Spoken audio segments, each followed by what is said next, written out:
a todo mundo. É um prazer compartilhar com vocês esse espaço virtual.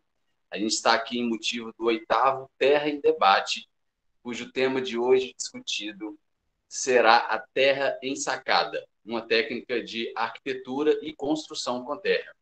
O Terra em Debate surgiu a partir de uma necessidade da Rede Terra Brasil, quando o nosso evento, o nosso congresso bianual do ano passado foi cancelado e a comissão organizadora decidiu fazer esses encontros virtuais para a gente manter o contato e continuar com as discussões sobre arquitetura e construção com terra.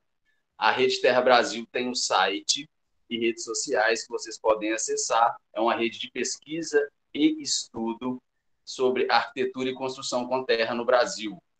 É a rede mais conceituada nesses estudos aqui no Brasil. Então, quem quer se aprofundar na arquitetura e construção com terra, vale a pena ir atrás das redes sociais da Rede Terra Brasil.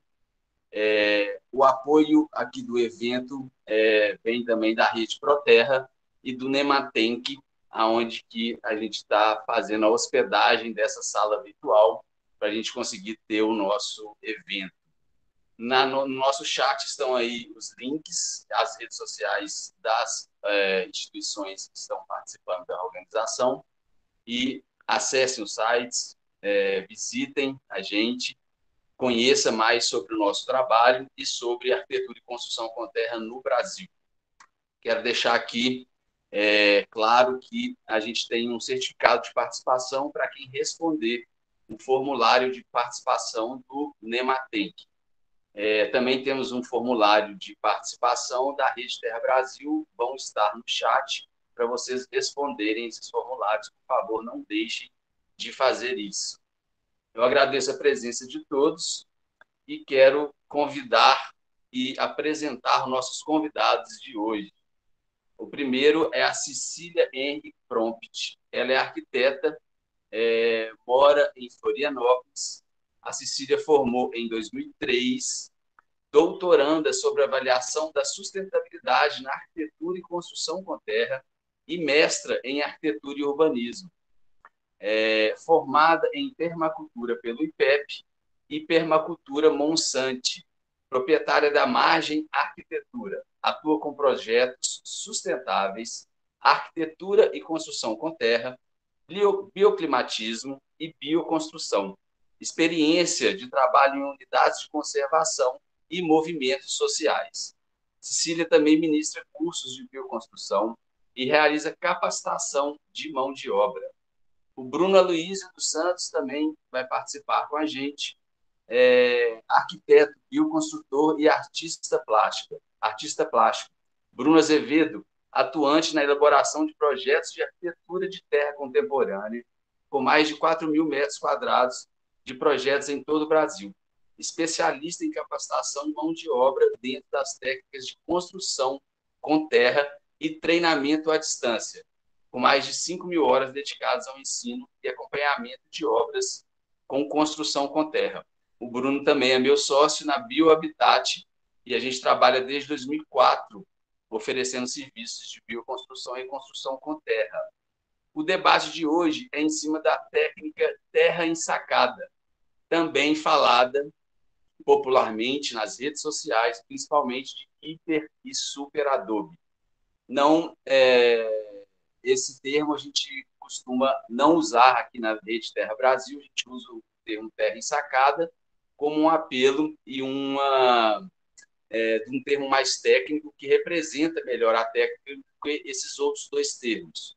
Os convidados têm experiência nessa técnica, é uma técnica contemporânea, apesar de ter muitas similaridades com técnicas tradicionais de construção com terra, é uma técnica contemporânea que vem ganhando espaço no cenário da construção com terra no Brasil e no mundo.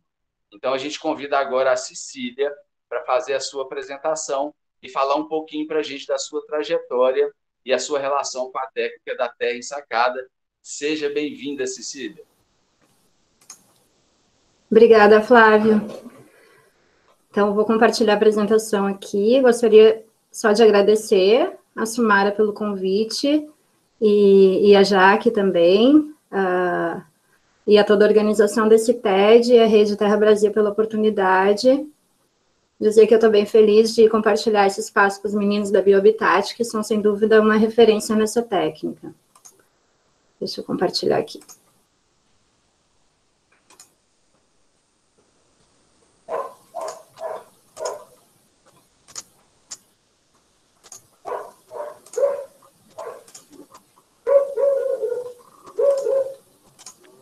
Mais uma vez, eu vou lembrando, para a gente deixar os microfones ligados, para a Cecília conseguir fazer a apresentação dela tranquila, e as perguntas vão para o chat, para no final a gente ter as respostas via chat. Quero lembrar dos formulários que estão aí no chat, para vocês responderem a participação para ganhar o certificado e também para o controle da Rede Terra Brasil. São 2 formulários de presença. Então, está aparecendo a apresentação, Flávio? Está aparecendo na tela do Google Meets. Você tem que escolher a aba da sua apresentação na hora de compartilhar. Ela não aparece quando eu sempre tenho esses problemas aqui. Deixa eu tentar de novo. Tudo bem. Senão alguém poderia apresentar para mim, caso eu não consiga. Eu já estou com ele aberto aqui, Cecília. Qualquer problema, pode me falar que eu compartilho por aqui. Pode ser, então, Luca. Eu vou pedindo para tu passar, pode ser? Ok, perfeito. Só um minuto. Obrigada.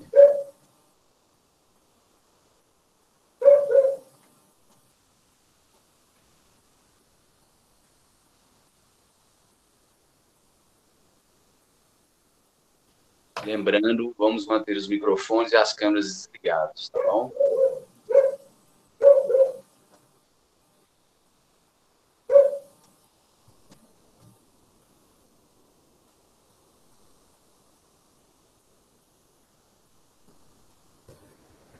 Então, agradecendo mais uma vez a oportunidade de estar aqui hoje, eu vou falar sobre a minha experiência, mas com ênfase na difusão da terra ensacada no oeste catarinense. Pode passar. Eu conheci a técnica da terra ensacada em 2001, quando eu era estudante ainda. Eu fiz um curso de permacultura no IPEC, no Instituto de Permacultura e Ecovilas do Cerrado, e quando eu estava recém-formada, eu fiz a minha primeira obra de terra ensacada em 2004, que é aquela foto acima à esquerda. Faziam parte da equipe também a Yazana Guiz e a Vika Martins, e foi provavelmente uma das primeiras obras em terra ensacada na região sul. Daí, com o passar dos anos, eu atuei de diversas formas, né, fazendo projetos, obras ou capacitação de mão de obra em diversos estados. Pode passar, por favor. Mas o meu coração mora no oeste catarinense e não por acaso eu desenvolvi minha pesquisa de mestrado lá e estou desenvolvendo minha pesquisa de doutorado lá também. Eu atuei como profissionalmente entre 2008 e 2010 no oeste catarinense. Eu era consultora numa cooperativa de crédito para agricultura familiar. E essa cooperativa do Instituto PSH, Programa Social de Habitação, e junto com um colega meu, Leandro Borella, que era agrônomo, a gente realizou e construiu várias casas na região, muitas utilizando o recurso do PSH. Depois dessa experiência profissional, eu escrevi minha dissertação de mestrado, mostrando essa experiência, e verifiquei a adequação da arquitetura e construção com terra ao contexto sociocultural da agricultura familiar, mas detectei também vários problemas que poderiam comprometer a sustentabilidade das edificações. Então, em 2016, eu iniciei o meu doutorado, onde eu estou fazendo uma avaliação pós-ocupação em edificações construídas com terra, com o objetivo justamente de avaliar a sustentabilidade delas. Então, vou mostrar 5 casinhas que eu avaliei em 2012 e revisitei em 2020, e 3 estão localizadas em Ceará, uma em Arabutu. Pode passar. A primeira delas é a Casa de Sementes. Eu aproveito para comentar que o Gilson, que é o proprietário dessa casa, está aqui com a gente agora, então fico muito feliz com a tua presença, Gilson. E a Casa de Sementes, aliás, qualquer coisa me corrija, mas a Casa de Sementes ela foi construída em 2002, e a concepção do espaço e a mão de obra foram exclusivamente familiares. O agricultor ele tinha feito uma formação em permacultura e bioconstrução, e quando voltou para casa, quis aplicar as técnicas com o objetivo de fazer uma casa de armazenamento de sementes crioulas, mas também de experimentar e difundir a técnica da terra ensacada na região. Então, aqui está a casinha, a plantinha ali à direita, ela tem 30 metros quadrados de área, paredes externas em terra ensacada, e uma parede interna que ela é com solo cimento e tem um pilarzinho ali no centro dela. Pode passar. Aquela foto anterior é de 2009, quando eu conheci a casa, ela já tinha 7 anos, e essas aqui são fotos da propriedade de 2020. A gente vê que houve uma revitalização da fachada. Uma peculiaridade dessa casa é que ela foi feita sem fundações, né, Gilson? Foi utilizada a sacaria avulsa diretamente no solo, que era dessa forma que o agricultor tinha aprendido quando fez a formação num lugar com clima mais seco. E as paredes de terra ensacada, ainda assim, se apresentam bem íntegras até hoje. A gente percebe ali a manifestação artística mostrando um pouco da cultura local. Nessa foto ali, descendo, né, na foto, tem uma imagem com um foco de cupim, de uma estrutura de madeira que está dentro da parede de solo cimento, e a presença de fundação que acende do solo, né, na base da edificação. Embaixo, à direita, tem a imagem de um galpão que foi construído em 2011, também com a técnica da terra ensacada, mostrando essa vantagem, né, foi reaplicada na propriedade a técnica alguns anos depois, e os usuários apresentam uma boa satisfação em relação a essa casa, que tem muito valor sentimental para a família. Pode passar.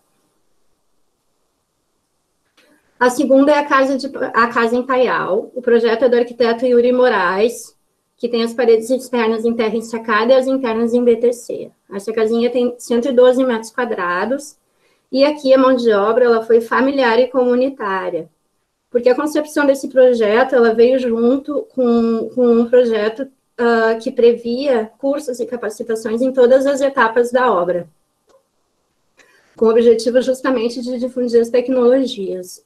Essa casa ela foi bem importante na região, porque desses cursos participaram agricultores de diversos locais, e muitos conheceram as tecnologias e implementaram nas suas propriedades. Quando eu cheguei, essas duas fotos da direita são de quando eu cheguei no Oeste Catarinense, era uma obra que já estava em andamento, e ela tinha sido concebida primeiramente para ser de taipa de pilão, só que o solo lá é bem argiloso e não se mostrou eficaz para a técnica da taipa de pilão, e a casa seguiu sendo construída com paredes em terra ensacada. Então, a gente vê embaixo, né, essa faixa mais baixa, foi feita com taipa de pilão. Essa obra também, ela levou mais de 2 anos para ser terminada, com longos períodos de espera. Isso também interferiu um pouco, né, em vários fatores, como, por exemplo, a presença de musgo na base das paredes e alguns outros. Pode passar. Aqui, de novo, algumas fotos da obra já sendo coberta.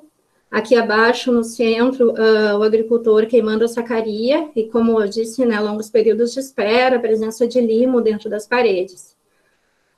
A etapa de revestimentos dessa casa também, ela foi bem longa, assim, com muita experimentação, e teve tudo que é tipo de revestimento, assim, nessa casa. Aqui, à direita, a gente vê, e assim, era uma vontade da família deixar as paredes retinhas, né, queriam esse tipo de estética, né, então, houve uma tentativa de fazer isso de várias formas, e aqui a gente nota uma regularização da parede com o uso de terra e palha.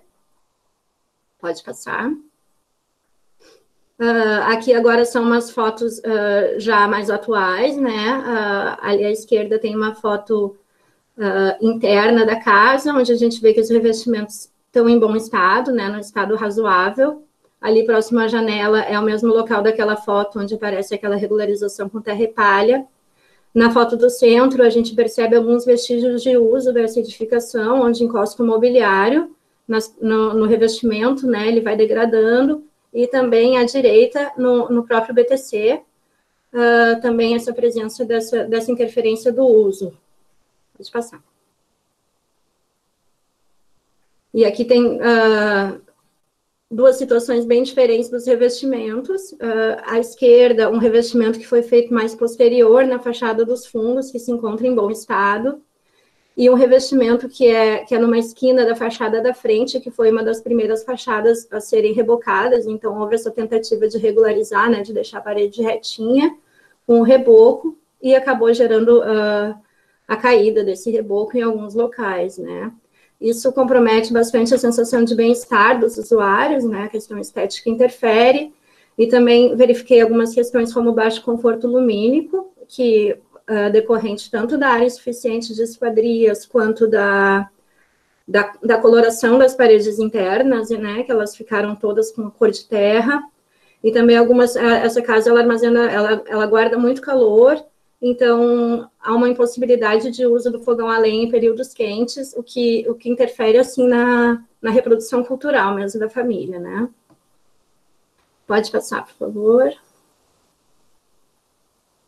A terceira casa é a casa em Arabutã. Esse caso, ele é bem peculiar, assim, porque a família mudou muito, né, sofreu vários processos familiares, assim, ao longo dos anos, e ela tinha sido concebida inicialmente para abrigar duas famílias, né, dois núcleos familiares, o agricultor e o irmão. Então, uma casa bem grande para ser um padrão popular, com 200 metros quadrados. Aqui a mão de obra foi exclusivamente familiar, e a referência estética, assim, da planta veio da flor da permacultura. Esse agricultor também tem formação, né, em permacultura e quis implantar as tecnologias na propriedade dele. À direita, acima, a gente vê, essa foto foi tirada de cima do barranco, de onde foi feita a terraplanagem. Então, a gente vê ali os morros de terra que foram usados nas paredes. Então, se por um lado a terraplanagem sempre gera um impacto ambiental, por outro, o uso dessa terra nas paredes é compensatório, né? Essa casa foi concebida para usar essas manilhas de concreto como estruturantes das esquadrias. Pode passar. E, assim, além dessa mudança da dinâmica familiar, eles saíram durante alguns anos da propriedade, foram trabalhar em outro estado, e a casa ficou abandonada durante algum tempo. Quando eu visitei no ano passado, eles estavam habitando novamente a casa, há já mais de um ano, eu acho, e esse abandono também gerou alguns prejuízos, né? Principalmente naquela foto acima à direita, a gente vê um prejuízo na cobertura por conta da presença de cupins. Então, acabou comprometendo também a integridade daquela parede que está ali abaixo, né, que ficou exposta. Mas, de maneira geral, as paredes de terra ensacada têm uma integridade estrutural, né.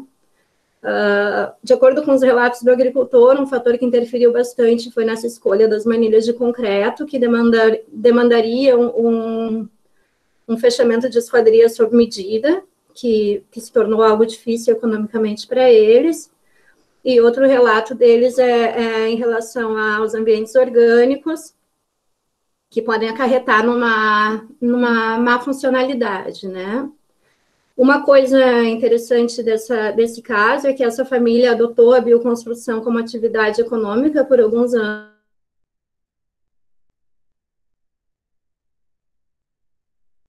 e realizou diversas obras em regiões que eu estou apresentando, tiveram participação nelas. Então, esse aprendizado gerou essa possibilidade de geração de renda, né? Pode passar. A quarta casa, a casa em Seara 1, eu estou chamando aqui, também foi feita com mão de obra predominantemente familiar, e algumas etapas, principalmente na parte das paredes de pedra, foi com mão de obra contratada.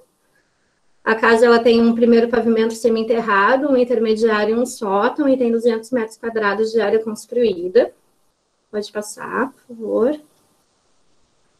Aqui algumas fotos da obra, entre 2009 e 2010. Essa casa também levou uns 2 anos, né, porque lá na agricultura o pessoal também não pode parar tudo. Eles são a própria mão de obra, mas não podem parar suas atividades econômicas, né. Então, por isso, a coisa às vezes vai mais lenta também.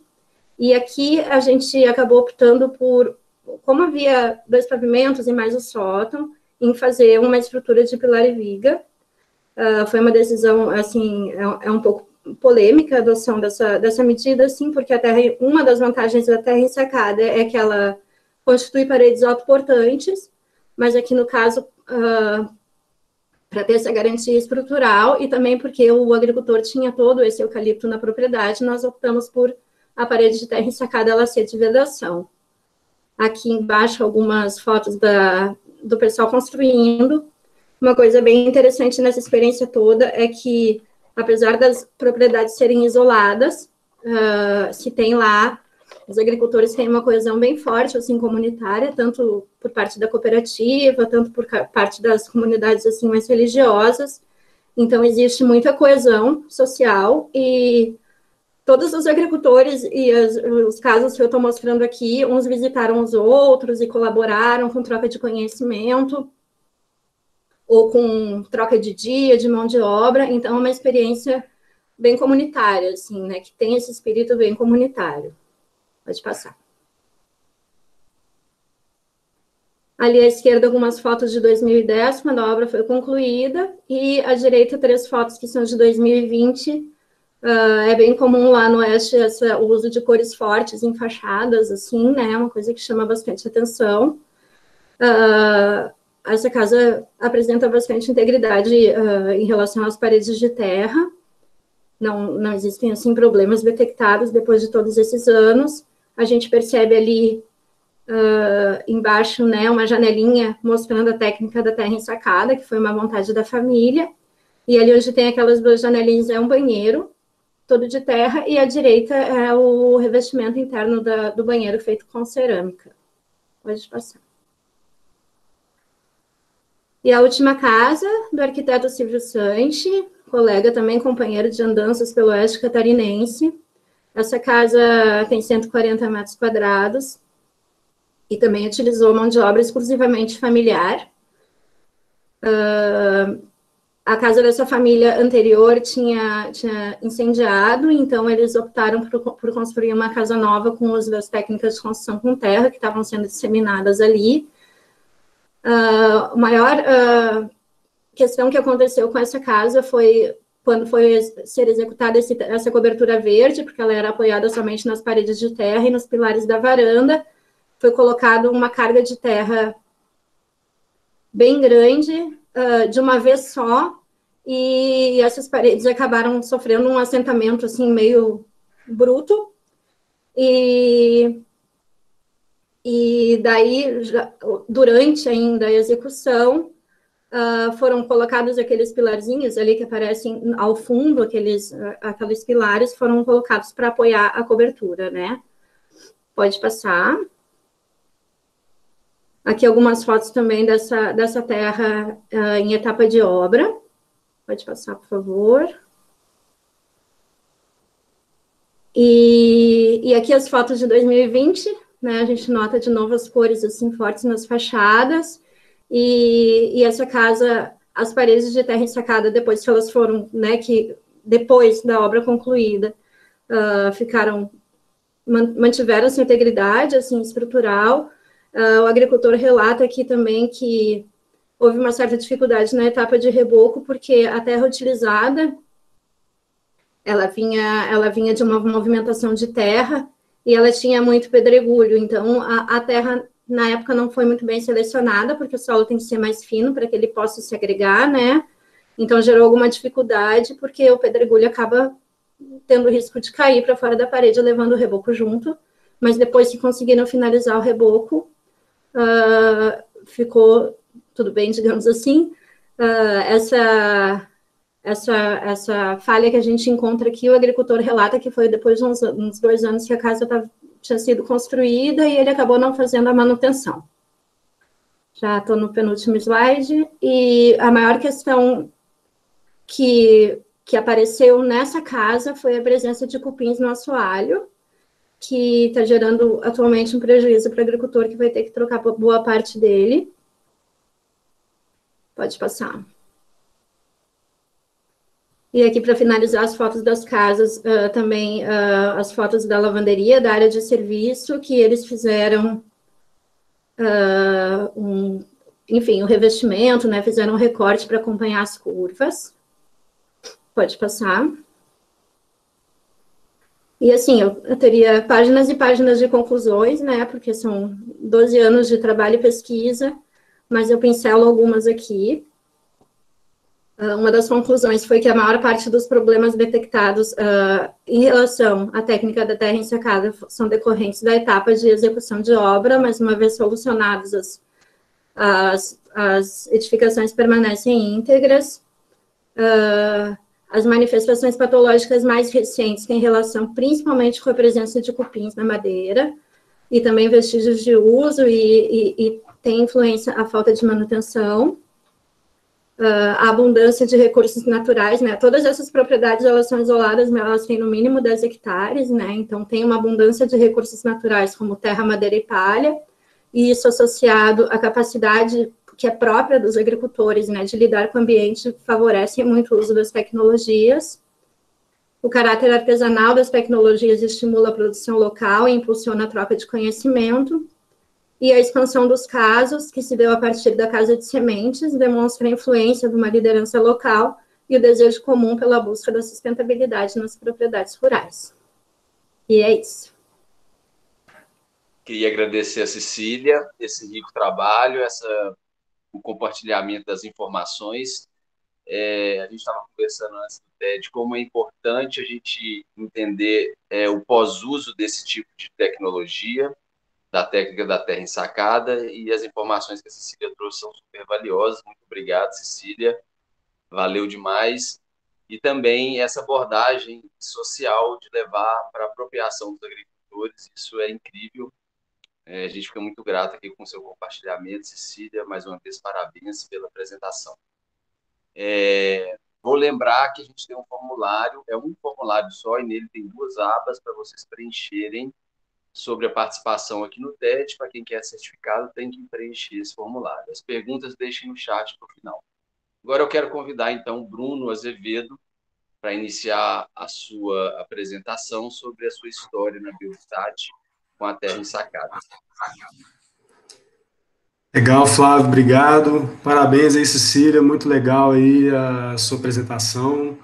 Queria agradecer a todo mundo aqui pelo convite, né, a Sumara, o Flávio, todos os envolvidos aí, da Rede Terra Brasil também, Jaqueline, legal te ver, minha colega de faculdade, deixar aqui registrado aqui na gravação. Aos professores aí, né, que nos precedem na rede, nesse estudo da terra, né, a professora Célia, o Abed, sempre atuantes aí na rede, muito bom revê-los aqui também. Então, vou compartilhar aqui a minha exposição aqui, escolher aqui, compartilhar. Vocês estão vendo a minha tela aí, legal? Ainda não. Problema, dispensar. Deixa eu tentar novamente aqui. A tela inteira, essa tela, compartilhar. E agora? Sim. Ainda. Beleza.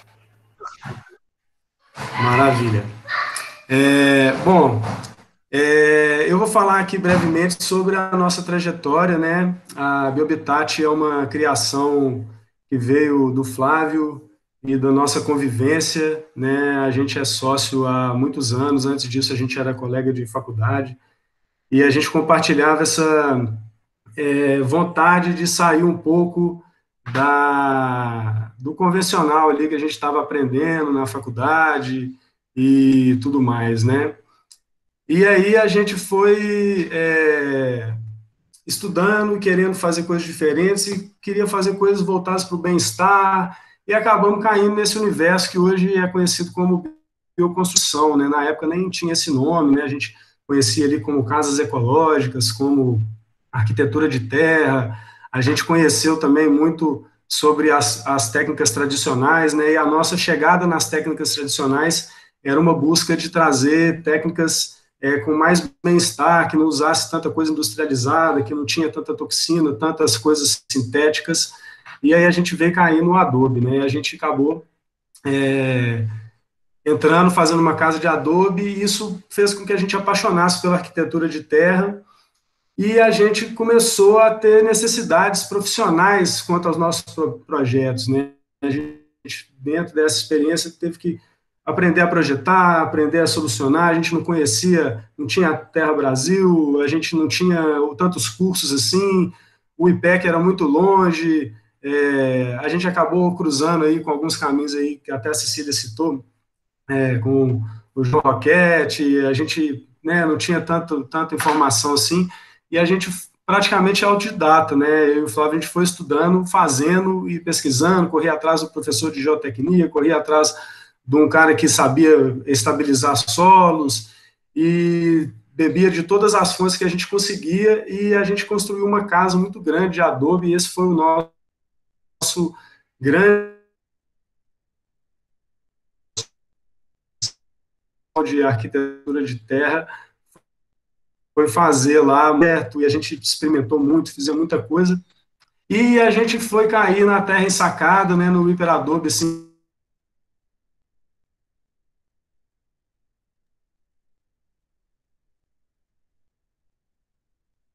do sul até Roraima, tem projeto da Biohabitat, e a gente experimentou todas as variações de clima, uma diversidade imensa de possibilidades de terra, de granulometrias e comportamentos diferentes.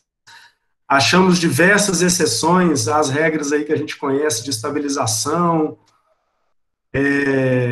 e acaba que a gente teve essa oportunidade de experimentar muito sobre a terra ensacada também, né? Acabou que os nossos clientes, as pessoas que chegavam até nós, queriam muito essa técnica, e a gente foi se especializando e fomos também gerando conteúdo através dos nossos erros, gerando conhecimentos, experiências, passando por várias situações ali, até me identifiquei muito com a apresentação da Cecília ali, sobre os percalços que ela passou, né, que a gente passou também, e isso gerou comportamentos e condutas aí que a gente segue hoje nas nossas obras, né, então a gente capacitou muita gente, né, muitas pessoas hoje que trabalham e constroem com Hiperadobe, com Superadobe, né, com a terra ensacada, foram treinados pela gente, a gente treinou equipes profissionais, né, tem hoje construtoras e equipes de bioconstrução profissionais que foram nossos estudantes e alunos. A gente já deu treinamento, desde treinamentos presenciais, e hoje em dia a gente especializou e viu que é possível, com alguma boa vontade, fazer capacitações e treinamentos à distância, né, então a gente vai chegar no momento aí que vai ver a equipe que a gente treinou 100% online, e eles conseguiram construir uma casa de alto padrão, muito bem estruturada, né? E a gente também começou a ter muito mais experiência, porque a gente começou a dar atendimento às pessoas que estavam querendo entrar no universo da terra ensacada e não sabiam como, e acabaram vindo recorrer a gente, né? Então a gente deu muita consultoria, muita mentoria para as pessoas que estavam iniciando ou passando por uma obra lá, fazendo a própria casa, ou querendo ministrar um curso, ou fazer um mutirão, né, como a gente transita muito nesse universo aí dos autos construtores, né, da bioconstrução, tem muita gente que mete a cara mesmo, né, que se prontifica para fazer mesmo, pôr a mão na massa, e acabou que eles passam dificuldades, né, não sabe estabilizar um solo, nunca teve experiência, vê muita coisa aleatória na internet, né, tem muita informação errada sobre terra ensacada na internet, e a gente começou a ver que era importante pôr esse nosso conhecimento na pauta, e a gente começou a ajudar esses autoconstrutores também a resolver os problemas, e a gente foi vendo também que a gente conseguia identificar as patologias, que há muitos erros eram recorrentes, né, a maioria dos erros cometidos aí pelo pessoal da terra ensacada é recorrente, né, o pessoal repete os mesmos erros, assim, a gente viu que é plural e muitos são comuns, então a gente já cerca nas consultorias, quando a gente está ensinando, a gente já levanta os cuidados que tem que ter com alguns desses erros, né, com o controle da umidade da massa, o empelotamento, a granulometria, problemas de prumo, né, como que a prumo é uma parede que você tem que alinhar ela pelo centro, né, ela muda de espessura quando você compacta, então tem alguns macetes aí que a gente foi vendo ao longo dessas consultorias, dessa experiência, dessas obras, né? A primeira obra de terra ensacada que a gente fez foi numa situação bem atípica também, porque era um pessoal num lugar de tratamento de dependentes químicos, né? Então o pessoal ficava internado lá, então tinha umas pessoas com necessidade de ocupação, né, de se ocuparem, de fazer um trabalho manual por causa do tratamento em si, e havia necessidade de construir esse espaço, né, que é um chalezinho, né, ele é um banheiro completo, um quarto e uma copa ali, uma área de refeição, um chalé pequeno, para uma utilização de uma pessoa que precisava de ficar nesse espaço com um isolamento, né, maior. E a gente fez esse projeto lá, né, junto com os proprietários, e a galera lá, hoje, se capacitou tanto que eles fizeram já diversas outras edificações sem a nossa ajuda, né, sem a nossa participação. Essa técnica, ela é a terra ensacada que o pessoal comumente chama de super adobe, aquela do saco branco lá de ráfia, né? Essa técnica faz-se necessário ali a colocação dos arames farpados e tal, entre as fiadas, porque esse saco branco, ele cria uma película ali entre as camadas de terra, entre as fiadas, e isso atrapalha na trabalhabilidade, porque ela desliza e você vai perdendo o prumo, e a gente viu que isso era justamente para isso que serve o arame farpado, né? Esse arame farpado, a nossa percepção é que ele não tem uma necessidade, assim, uma função estrutural, né? Ele não segura nada, não exerce nenhum trabalho de segurar esforços horizontais, né? Porque a carga é toda vertical, assim, não tem ação horizontal nesses casos, né? A não sei que quando é cúpula e tudo mais, aí já é outro caso. Mas a função do arame farpado, na nossa percepção, era essa mesmo, de evitar com que os sacos deslizassem sobre o outro e saísse do prumo, saísse do alinhamento e tudo mais, né? Aqui uma imagem lá por dentro, né? Dentro lá da fazenda lá onde o pessoal estava internado, fazendo o tratamento, tinham pessoas lá que sabiam mexer com madeira, com serralheria, e acabou que eles mesmos fizeram, né, as bancadas, o engradamento do telhado, essas janelas redondas lá, que são difíceis de achar, tem que fazer sobre medida mesmo, né, não tem no padrão do mercado. Então acabou que foi feito lá, o cara era muito caprichoso, fez até umas decorações, assim, ficou muito interessante. Todo o piso dessa casinha foi um taco que saiu de uma casa que foi demolida, né, então foi reutilizado, e esse foi o grande batismo nosso na história da terra ensacada. Essa obra aconteceu em 2011, e a partir daí a gente começou a receber muita demanda, né, sobre essa técnica, e foi onde a gente foi se aprimorando.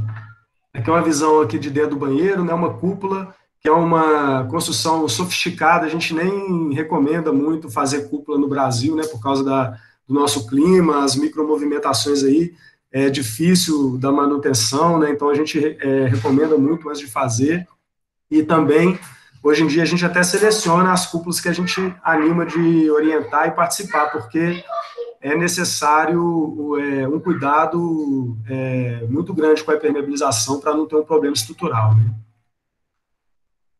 Essa casa da Flor da Vida já foi a nossa, vamos dizer assim, grande transformação, né? Porque a gente parou de usar aquele saco de ráfia e começamos a usar esse tipo de sacaria aqui. Vou voltar ali na planta depois, mas eu queria mostrar a sacaria ali, que é essa, que é uma sacaria mais aberta, né? Que o pessoal chama popularmente aí de hiperadobe, né? Que é uma malha que ela é aberta, né, ela tem uma trama ali de um espaçamento de uns 5 milímetros, 3 milímetros, e ela não é de ráfia, ela é de polietileno de alta densidade, né, o PAD. É um plástico que tem uma durabilidade, assim, incrível, né, ele é o parente da garrafa PET, assim, ele não decompõe, né, então a ráfia decompõe, estraga, tem aquela história que tem que tirar o saco para aplicar o reboco, né, porque você não vai aplicar numa película perecível.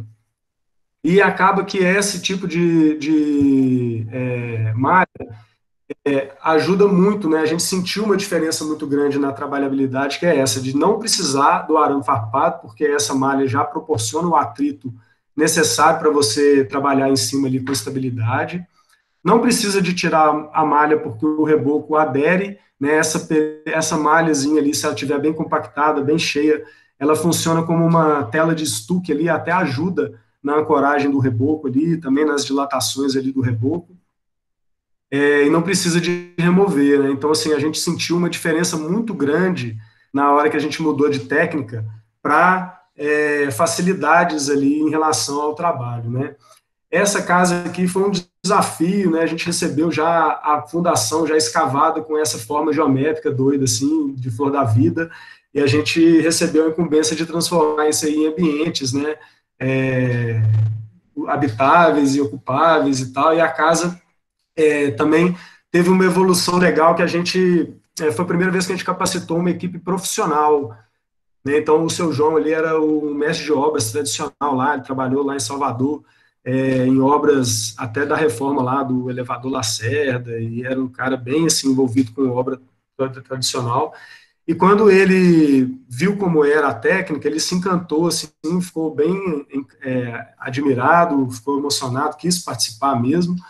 E ele soube manipular a equipe dele com as características de cada funcionário ali, de cada trabalhador, muito bem. Então, essa equipe tinha um rendimento altíssimo de obra, assim, muito desproporcional a uma equipe amadora, né, que não está acostumado com o desgaste físico do trabalho, que não está acostumado a lidar com transporte de terra muito volumoso, né, porque gasta muita terra, né, umas paredes dessas, né, de 35, 33 centímetros ali. Então, a gente ficou muito empolgado quando a gente teve essa oportunidade de trabalhar com essa equipe profissional, né, o pessoal rendia muito mesmo, e a gente conseguiu, com o aperfeiçoamento, né, dos equipamentos, do pilão, do cavalete, a gente foi estudando a ergonomia ali do trabalho, a gente conseguiu uma uniformidade muito grande. Se separaram nessa imagem ali, as fiadas têm uma uniformidade assim na espessura, né? Então a gente foi entendendo que isso interferia demais na estabilidade e na função, né, da parede poder ser estrutural, né? Essa homogeneidade, essa uniformidade das fiadas era relevante, né? Aqui depois a gente fez essa obra que é a casa do Flávio, né? Não foi já imediatamente que essa casa foi feita, né? Ela foi feita aos pedacinhos, né? Foi feito um cômodo, depois de uns anos outro cômodo. A família do Flávio foi crescendo, foi aumentando, mas tivemos uma experiência muito boa também com a terra ensacada. É um grande laboratório, né? Porque o Flávio mora lá, então a gente fica de olho na parede toda hora. Fizemos um muro lá que desafia as regras todas aí que a gente vê, porque ele tem 70 metros lineares, sem interrupção, né? Ele vai 50 metros direto, faz uma curva de 90 graus sem interrupção e faz lá mais 20 metros, né? Então, esse muro foi um grande laboratório de observação, que a gente viu as variações de pedaços fora de prumo, com os pedaços que estão aprumados, onde teve junta de dilatação, a gente entendeu também o comportamento da parede em grande escala. Foi um grande laboratório, né? E essa imagem que vocês estão vendo aí é a sala da casa do Flávio, né? Então a gente também fez uns experimentos com um reboco mineral, que a gente encontrou no mercado, né? Era um reboco mineral industrializado, que a gente viu que era compatível com a higroscopia das paredes de terra e tudo mais, né? Então a gente teve essa experiência, e lá é onde ele mora, né? Então a gente fica sempre observando mesmo, né? Que é o lado externo aqui do banheiro, né? O banheiro também curvo, teve esse desafio também de colocar as cerâmicas lá por dentro. A gente optou por o Flávio, né, optou lá por um azulejo pequenininho para poder fazer a curvatura sem problema. E aqui são as fotos da execução, né, com aquelas mesmas características que eu falei, né, da uniformidade das fiadas. Lá atrás, ali no fundo, ali o muro, né, a necessidade do muro. O Flávio não estava aqui na área quando estava construindo esse muro, estava a equipe lá, estava gerenciando a distância. e aí eu ia lá de vez em quando na obra dele para ver se estava tudo bem, então teve várias características atípicas aí nesse muro também, né, na execução.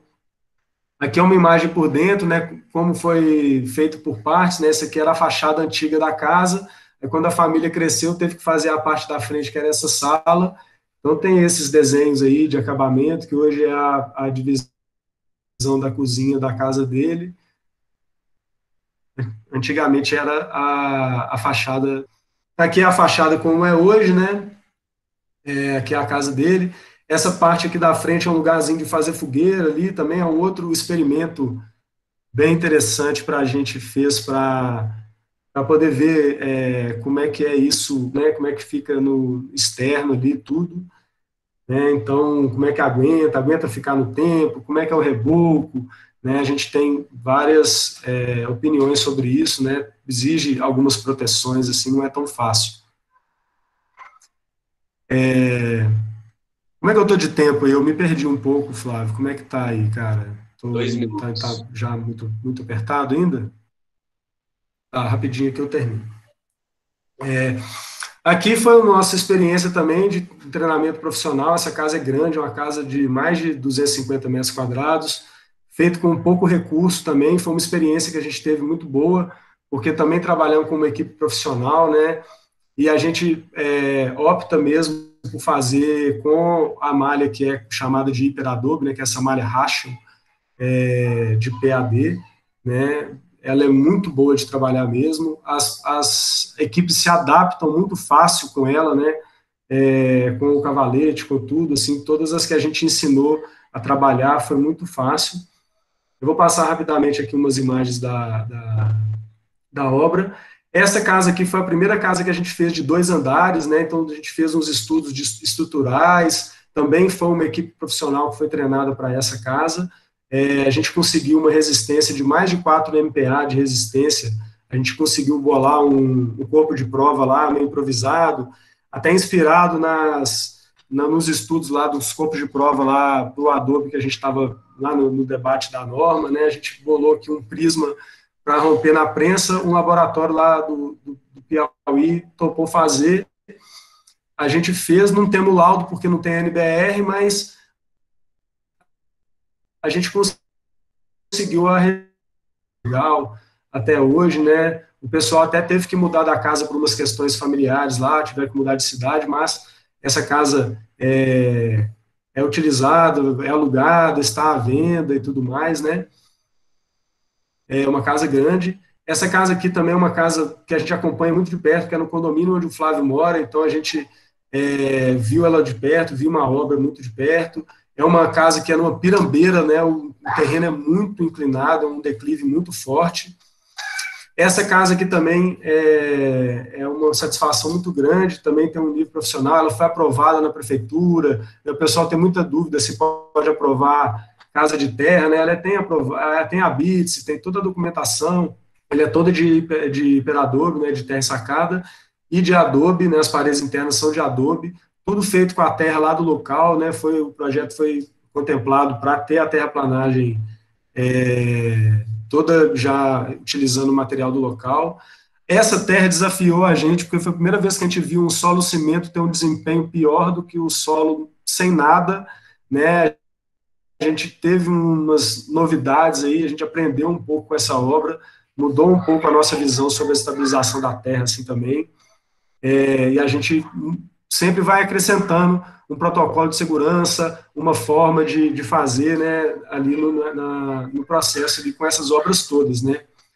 Essa experiência aqui foi um domo que a gente fez, é um dos poucos que a gente topou fazer, é uma experiência ainda, porque a gente está usando uma borracha líquida ali como impermeabilizante, prevendo ali as micromovimentações, né, e tal, porque ela tem uma certa elasticidade, então a gente também topou porque esse pessoal é num sítio que eles dão manutenção constante, estão sempre avaliando a condição do domo, tem infraestrutura para isso, né, é um local de permacultura lá, e estão sempre tendo eventos e ativos lá em relação a construções, né.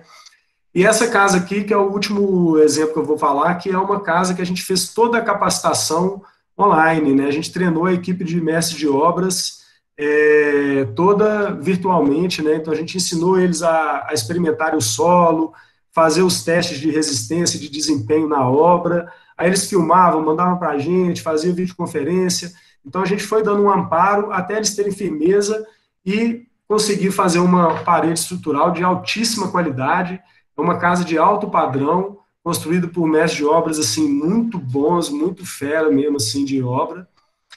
E já vou concluir aqui, Flávio, só mostrando as fotos internas aqui da casa pronta, né, para vocês verem como é que é possível fazer uma obra de altíssima qualidade, e o pessoal que nunca tinha experiência, nunca tinha tido experiência com construção com terra, conseguiu se adaptar muito bem na técnica, absorver todo o conhecimento.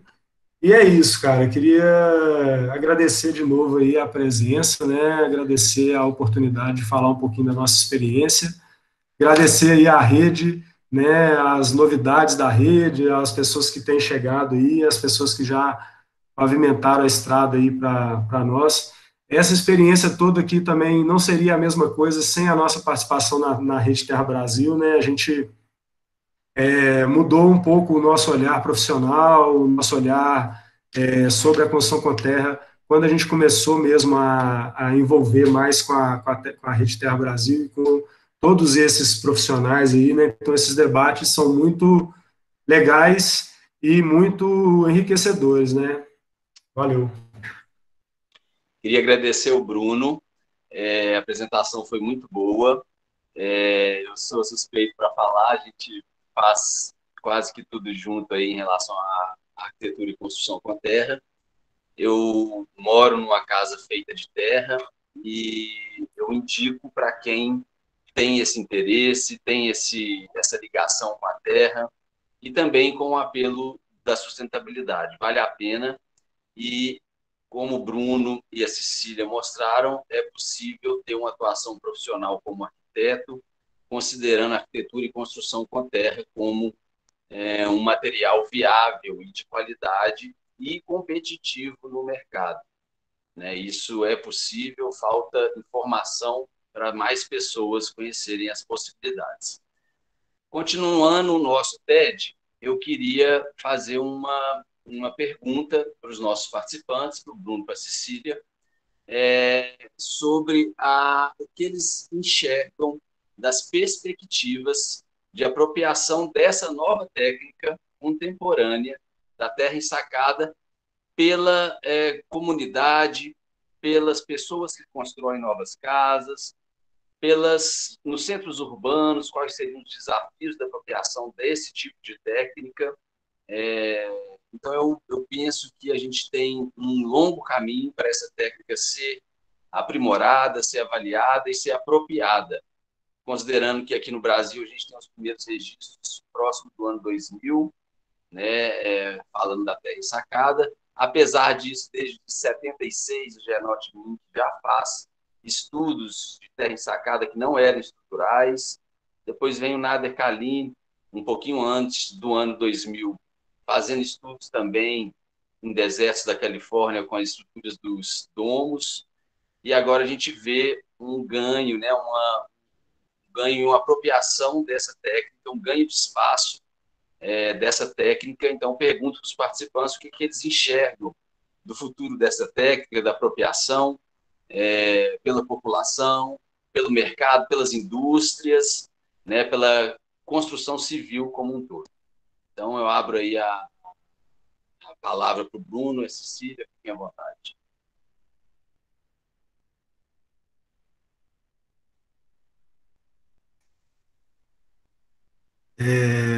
Bom, posso falar aqui primeiro. Cara, eu vejo assim a terra ensacada como um sonho, assim, é uma coisa incrível, né? Eu lembro quando a gente começou a trabalhar com Hiperadobe, Superadobe, eu me sentia ali o Niemeyer, com as devidas proporções, mas assim, em que sentido que eu falo isso, né? Quando o pessoal começou a fazer as obras modernistas, era uma brincadeira de massinha, porque o concreto armado possibilitou formas incríveis, né? Formas impossíveis, né? E a gente, quando começou a fazer o hiperadobe, eu também vi isso, né? Que era assim, a gente podia fazer curvas com uma facilidade muito grande, né? Que o tijolo não proporciona, que um bloco de adobe é difícil, né? Mesmo que tem que fazer facetado, apesar de que um pedreiro caprichoso faz, mas era isso, né? A sinuosidade começou a aparecer, né? E eu vejo isso muito atraente, assim, para as pessoas que são mais buscadoras, sonhadoras e tal, né? A gente anda muito nesse universo da bioconstrução, você vê que o pessoal cai nessa da terra ensacada com uma facilidade muito grande, vê aqueles iglus do Nader Carrilho lá, vê aquelas histórias, assim, muito lúdicas e fala que vai, e acha que é simples e topa fazer. E é simples de fato, né, com os devidos cuidados e todas as técnicas necessárias, mas assim, a parte de fazer a parede propriamente dita, ela é fácil, né, de aprimorar o conhecimento. E isso é um grande facilitador, né, é uma coisa que põe a história na prática, né. Então, assim, querendo ou não, a gente, viabilizando ou não, ela já está sendo executada. A gente vê aí toda hora, né, que chega na gente, assim, muitas vezes executado de forma irresponsável ou com falta de conhecimento, né, usando a terra errada, passando por dificuldades porque não conhece os equipamentos corretos ou como é que facilita, né? Mas com uma técnica nova, né, recentemente, razoavelmente nova, assim, de se fazer uma parede, é comum ter essas dificuldades, né? Eu acho que esses espaços, essas discussões igual essa de hoje, igual aos materiais que a gente prepara, as prestações de serviço que a gente faz, projetos como esse da Cecília, vão rompendo essas barreiras das dificuldades, né? Até aproveito aqui para contar uma novidade, né? Que a gente está com um livro engatilhado, né? Já está em revisão, né? Sobre essa técnica, sobre as nossas experiências também, como que a gente em breve vai estar na pauta, assim, vários membros aí do Terra Brasil colaboraram aí com opiniões e palpites aí ao longo do processo, né, o Marco Antônio, a Anaís, né, o Tiago, muita gente aí deu uns pitaquinhos, mas eu penso isso, Flávio, sobre as oportunidades, eu acho sim que a Terra Ensacada é uma oportunidade, tanto em área urbana, a gente tem experiências aí de obras em área urbana, né, na sua casa, a casa aí do condomínio também, lá em Parnaíba, em Teresina, né, então eu acho que é uma possibilidade de parede estrutural muito legal, é uma possibilidade de criar espaços diferentes, né, eu sou muito favorável ao ambiente que não é quadrado, eu gosto desse tipo de ambiente, eu acho legal, assim, acho que é desafiador fazer um layout às vezes, mas é muito bom de ocupar o espaço, né, orgânico. Mas eu acho que eu também já me estendi muito. Essa é a minha opinião. Obrigado.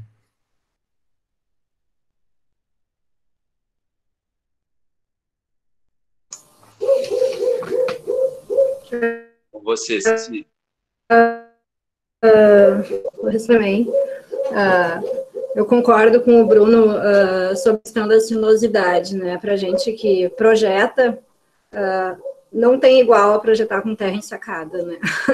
A concepção de projeto é muito diferente de qualquer outro tipo de tecnologia que eu venho usando, assim, ao longo dos anos. Apesar do desafio da terra ensacada, vários que eu já me deparei em todos esses anos, ela tem essa vantagem muito interessante, né? Eu acho assim, como uma projeção futura da terra ensacada, eu acho que, como qualquer outra das tecnologias que a gente usa, ela tem todo o potencial de ser implementada desde que no ambiente que seja favorável para essa implementação, né? Os meninos mostraram muito, assim, a questão da equipe, né, trabalhando bem coesa, de profissionais já com longa data em construção convencional. E 4, 5 pessoas fazendo uma parede de terra ensacada, uma casa em terra ensacada.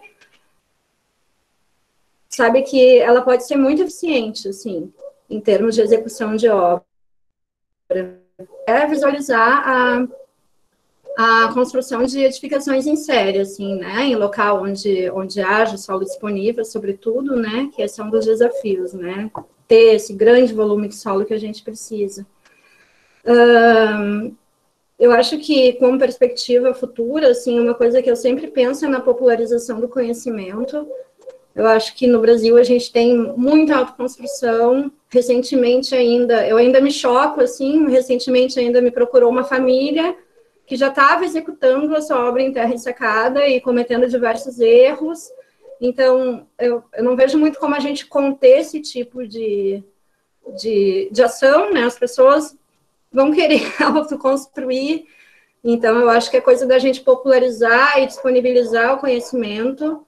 É um sonho, assim, que eu tenho, né? Para esse tipo de tecnologia e tantas outras, e que eu vi muito na prática isso lá no Oeste Catarinense, né? Desse desenvolvimento e desse espalhamento popular, né? Do conhecimento. E vejo ela muito propícia a consolidar políticas públicas para habitação rural e para construções rurais também, né? Que nas propriedades rurais a gente não tem só a casa, a gente tem o galpão, a gente tem a casinha ali para secar linguiça. Muitos agricultores lá do Oeste ou já fizeram ou têm a perspectiva de fazer alguma construção rural a mais, né? E a terra ensacada tem a vantagem de evitar a extração de madeira, né? Então, essa é outra perspectiva que eu vejo, assim. Acho que é isso. Ótimo. Eu agradeço a exposição da Cecília e do Bruno. Eu também vou puxar sardinha um pouquinho aqui, porque eu conheço da técnica, moro numa casa de terra ensacada também. Eu acho que a gente tem muito caminho pela frente, realmente, assim como a gente tem tecnologias, arquitetura e construção com terra milenares, a terra ensacada tem um longo caminho pela frente. A gente já tem uma pequena evolução, que é a sacaria. Sacarias de 2000 para cá vinha sendo feita só com saco de ráfia. A evolução do saco da malha racha já trouxe alguns benefícios. Então, a gente tem aí, sim, muitas coisas pela frente para essa técnica ir se aprimorando e sendo apropriada. A gente vai entrar agora no momento das perguntas que foram feitas pelo chat, ainda dá tempo de fazer sua pergunta no chat. O link do formulário da lista de presença do TED 8 está aí no chat agora, a Sumara colocou. Então, se você quer seu certificado, mesmo que você não queira, deixa para a gente lá as respostas, que é muito importante para a gente entender e fazer TEDs mais direcionados para quem vem assistir com a gente. Vamos começar, então, pelas perguntas. Mais uma vez, eu quero agradecer Cecília e Bruno, e as perguntas são direcionadas para eles. Então, vamos começar aqui pela primeira pergunta. O Obed pergunta para a Cecília se a prática de queimar o saco plástico ainda continua. Então, essa pergunta vai para a Cecília.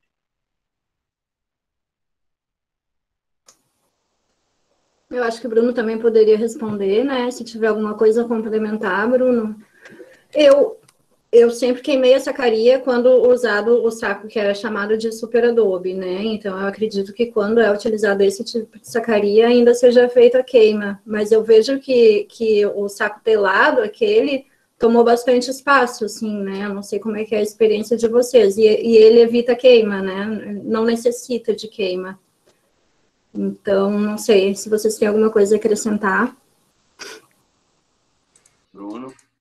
É isso mesmo, assim, a gente também trabalha dessa forma.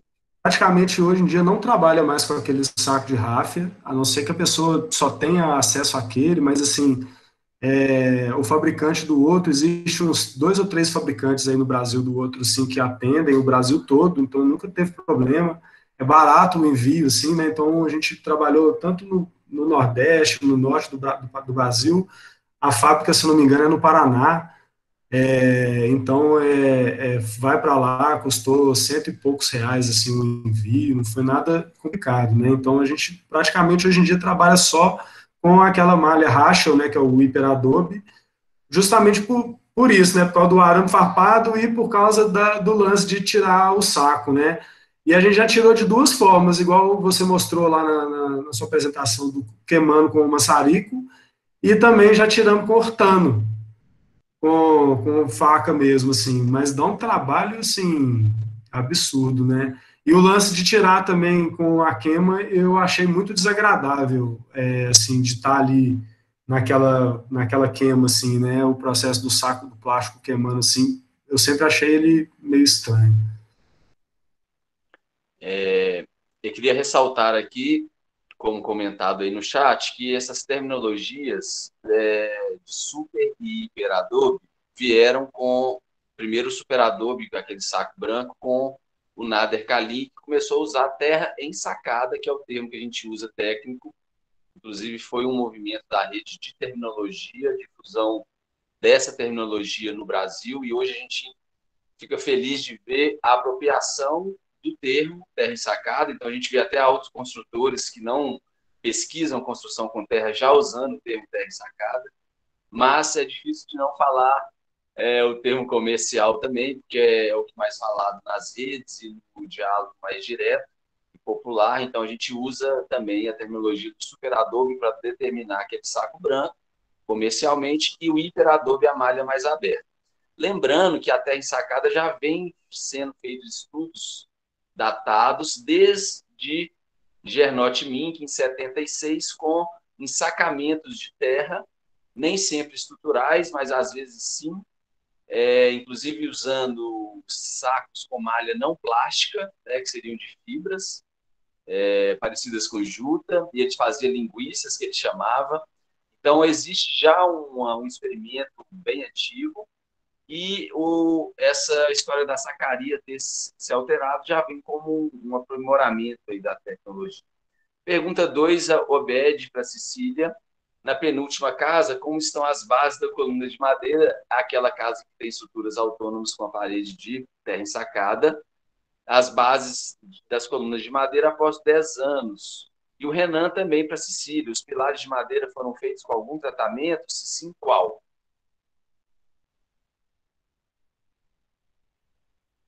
Daquela casa especificamente, eles fizeram localmente um tratamento para os pilares de madeira.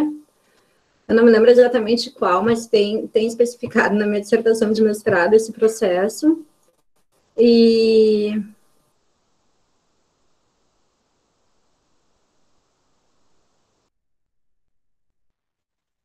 Opa. E sobre, até foi uma fiz avaliação e não havia nenhuma manifestação patológica. Cecília, na hora de você falar do tratamento, parece que deu uma cortadinha. Você pode repetir para a gente só o que foi feito na base do pilar?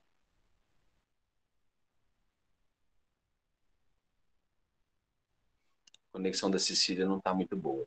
Cecília, se você puder responder para a gente. Eu não lembro. Opa, aí, ó, vai sem vídeo, talvez dê certo.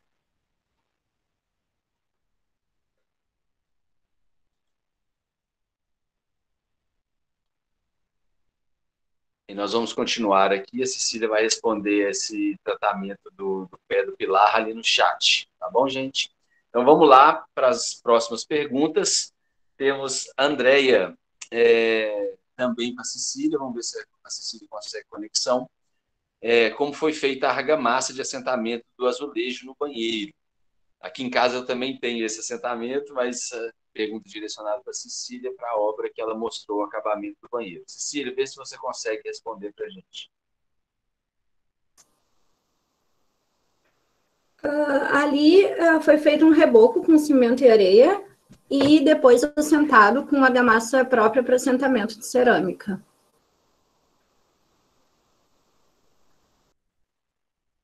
Aquela casa era com saco de ráfia e depois tirado a ráfia foi direto na parede, foi isso? Diretamente na parede. Ótimo, Cecília. Aqui em casa, só complementando, como a gente usa o saco de Rachel, que é aquele mesmo saco de sombreamento de produção agrícola, ou aquelas telas de proteção de obra urbana, de prédios, edifícios altos, essa malha de Rachel, ela é aberta. É a malha do Hiperadobe, tela de Sombrite, o nome comercial, a terra ensacada que usa essa malha. E quando vai no banheiro ou em áreas molhadas, a gente usa estabilizante na parede, químico, a gente usa um pouco de traço de cimento, fazendo um solo cimento bem fraquinho, mas já colocando cimento no traço, da parede até a altura que vai a cerâmica, e faz o chapisco diretamente sobre a sacaria da parede compactada lateralmente. E, como o Bruno já disse, a malha da sacaria já ajuda na ancoragem do chapisco e, posteriormente, do reboco convencional com a argamassa de assentamento de cerâmica do mercado. Se o Bruno quiser complementar, mas acho que... Aí o banheiro aqui de casa tem 8 anos de uso e está tudo bem com o assentamento da cerâmica. Vamos lá. Cecília, a Célia Neves para Cecília. Você comentou levemente sobre comunidade religiosa. O que você tem observado sobre essa modalidade de expansão das técnicas de terra?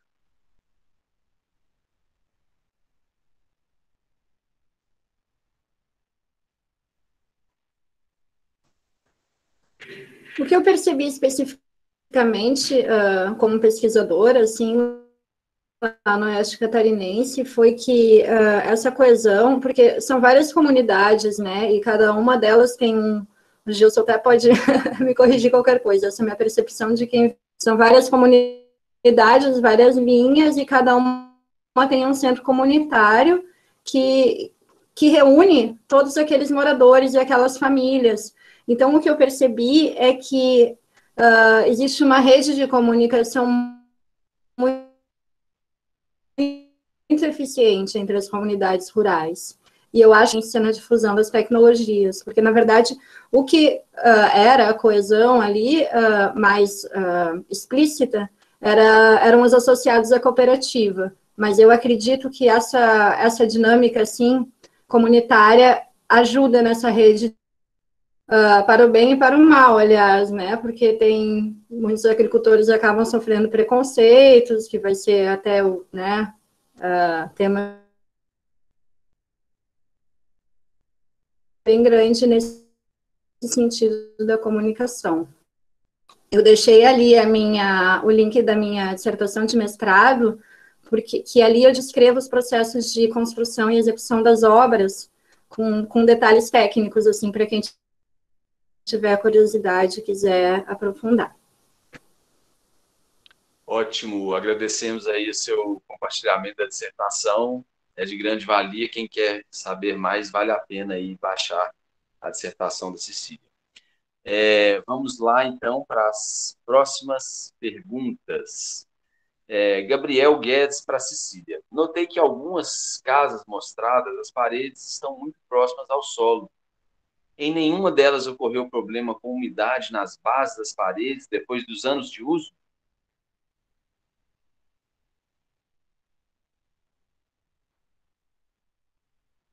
Ali foi uma questão mais de aparência, porque com exceção da casa de sementes,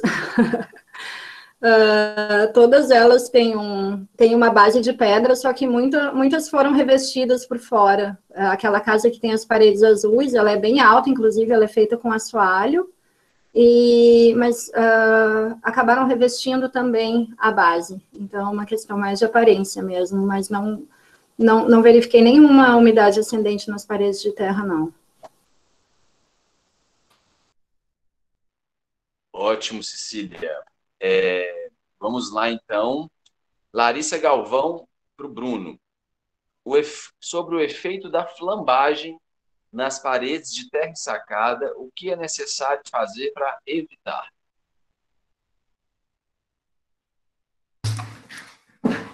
Bom, normalmente não tem força de flambagem nas paredes, a não ser ali nos lugares das vergas e tal, né? Porque a terra ensacada, ela funciona primordialmente por compressão, né? Por isso que é importante o prumo, é importante a densidade, a compacidade da parede, e até por isso que ela tem essas, como é que fala? Funções estruturais.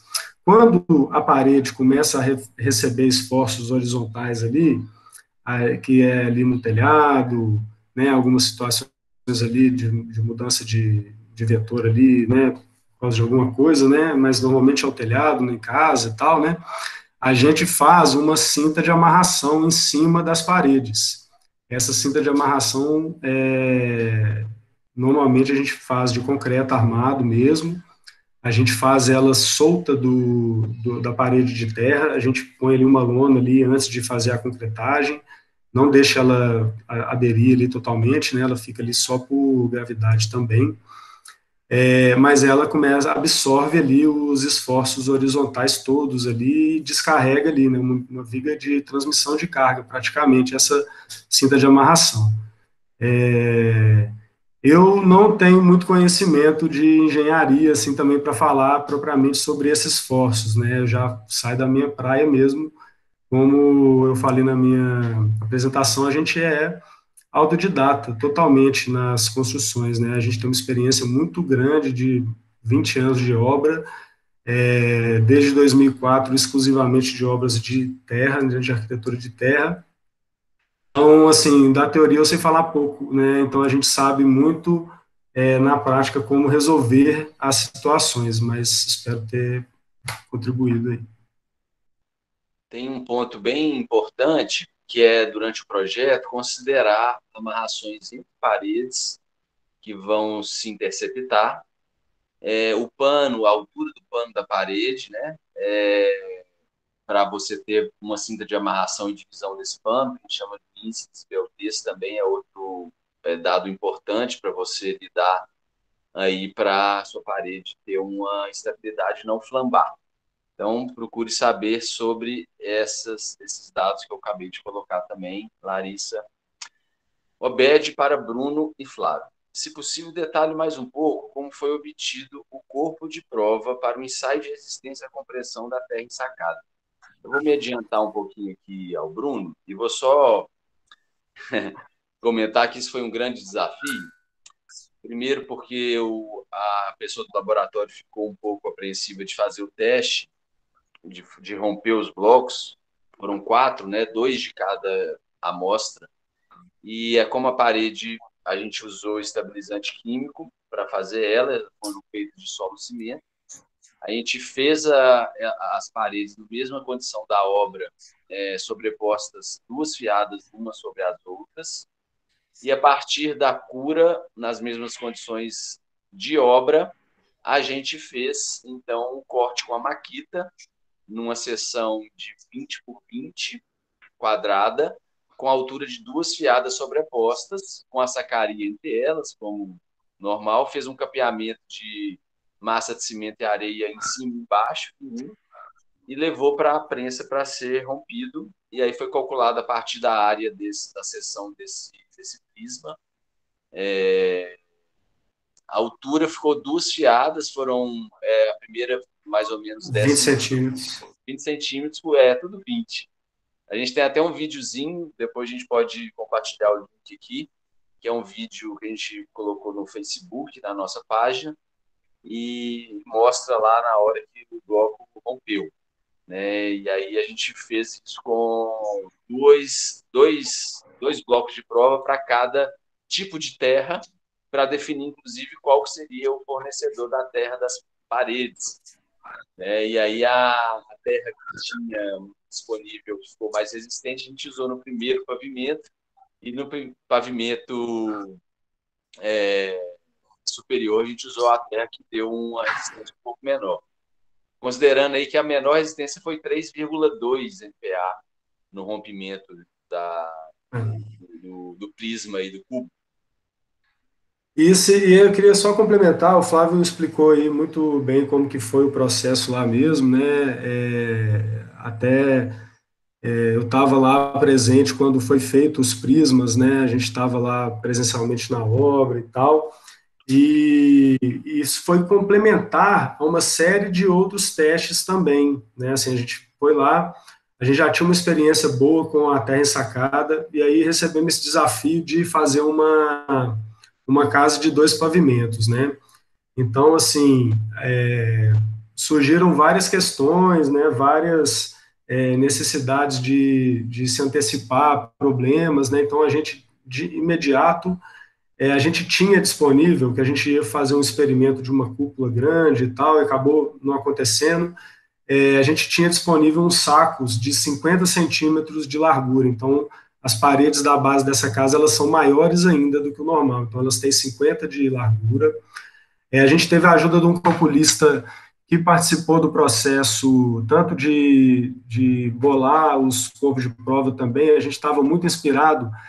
O Flávio, a gente acabou de voltar lá de São Paulo, a gente estava naquela discussão do processo da ABNT do Adobe, e aí o Normando tinha dado uma dica de como fazer o prisma, fazer um capeamento de regularização para o prato da prensa acertar melhor, e a gente bolou parecido com a ideia lá do Adobe, né, o que ficou definido para o texto do Adobe. A gente pensou nisso, elaboramos nisso, somamos esse teste sem laudo, sem normas e tal, a nossa pesquisa de campo, né, porque a gente fazia já no nossas obras, a gente sempre faz teste de desempenho no campo, a gente faz uns testes, faz uma pequena paredinha, rompe essa parede na obra, analisa ali a densidade dela, a compacidade. Então, a gente, mesmo conhecendo já um pouco da terra e tudo mais, a gente sempre faz os testes ali no local, mesmo quando não tem acesso ao laboratório. Então, isso foi uma decisão que foi para o laboratório através de uma jornada maior também de análise. Ótimo, Bruno. Só complementando aqui para o Obed, a gente foi isso mesmo, é um cubo de 20 centímetros de altura e 20 centímetros de lados, e a gente fez uma parede de 20 centímetros de altura. Não foi uma parede alta, foi só 2 fiadas. Essas fiadas tinham 50, 60 centímetros de comprimento, para depois serem cortadas. Foram feitas especialmente para isso, tá? Para elas servirem de base para cortar os blocos, os corpos de prova, né? Os blocos que eu compor os corpos de prova. Isso, Gabriel Guedes, para o Bruno. Você comentou sobre junta de dilatação. Essas juntas acontecem individualmente por fiada ou globalmente na parede? Essa trinquinha, né, essa junta de dilatação, aí, ela aparece perpendicularmente, verticalmente ali, né, de alguns metros em alguns metros ali. Lá na casa do Flávio, se eu não me engano, é de 4 metros ou 5 em 5 metros. Ela aparece ali constante, assim, né? Então a gente viu que uma constância ali da movimentação dela, da retração dela como um bloco, né? Até trocando uma ideia lá com o Márcio, da Tapa de Pilão, ele falou que usa o pano ali de 3 metros, 4 metros no máximo, até também na Tapa de Pilão, se eu não me engano, posso estar errado aqui, mas na última conversa eu ouvi ele falando que era alguma coisa em torno de 5 metros, mas até lá na execução das obras ele faz menos.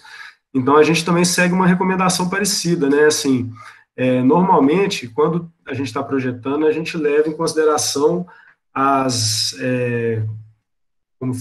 amarrações, né? Porque essas amarrações também elas acabam funcionando como uma junta ali. E essas trincas também, quando é uma parede numa casa e tal, ela acaba que não dá problema também não, porque o reboco acaba escondendo ela e ela não aparece não, ela é uma coisa que aparece na parede. Esse muro do caso do Flávio, que a gente reparou, ela está numa condição muito extrema, porque ele tem um comprimento muito grande, sem nenhuma interrupção, ele é totalmente fora do prumo, ele praticamente vai fazendo um paraboloide assim, porque ele foi sendo executado sem muita fiscalização, e aí acabou tendo isso. Até acho que isso soma na estabilidade dele, ele faz umas curvas assim, meio doidas. Então, assim, isso vamos dizer, um grande corpo de prova que tem lá na casa do Flávio, que virou um grande laboratório, né? Porque a gente observa ele, a gente vê como é que é a umidade subindo no pé dele, ele às vezes está chovendo demais, fica muito intenso, a gente vê ele encharcando. Então, esse muro ele está 100% monitorado e é um grande professor, né? Ótimo, Bruno. Fica difícil de eu não falar sobre o meu muro aqui e a minha parede também. É uma que a gente observa bem de perto, mas na prática, assim, passou de 7 metros sem nenhuma parede interromper ou interceptar ou ter um contraforte, ela dá uma dilatação. Isso para panos de parede com a pé direito comum de até 2,50, 2,60. Interessante que aqui na minha parede da sala eu tenho 11 metros, mas tem uma curva suave e uma outra bem fechada, com esquadrias de janelas e não deu essa junta. Então, assim, vai depender também do projeto, das aberturas. No muro é um pano de parede sem aberturas, com 70 metros, então, e 50 linear sem a curva. Então, a massa de terra se movimenta de forma diferente em partes do muro, inclusive de acordo com a umidade do lugar, né, das épocas do ano. A gente nunca teve esmagamento da parede com a cura, porque a gente usa desde o início uma terra mais arenosa.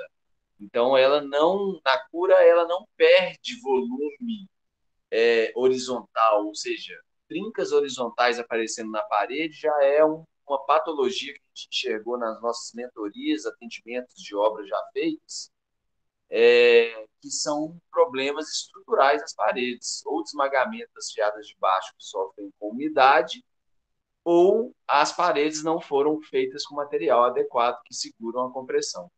Aí aparecem trincas horizontais entre fiadas até. Tá? Mas isso não é comum quando é feito com o material correto dentro dos sacos. Vamos continuar, que a gente está aqui com o tempo quase aí no limite, mas vamos lá. A Célia pergunta para o Bruno quando iniciou a construção com terra pela empresa Biobitat, quando iniciou, e qual é a área estimada construída desde então.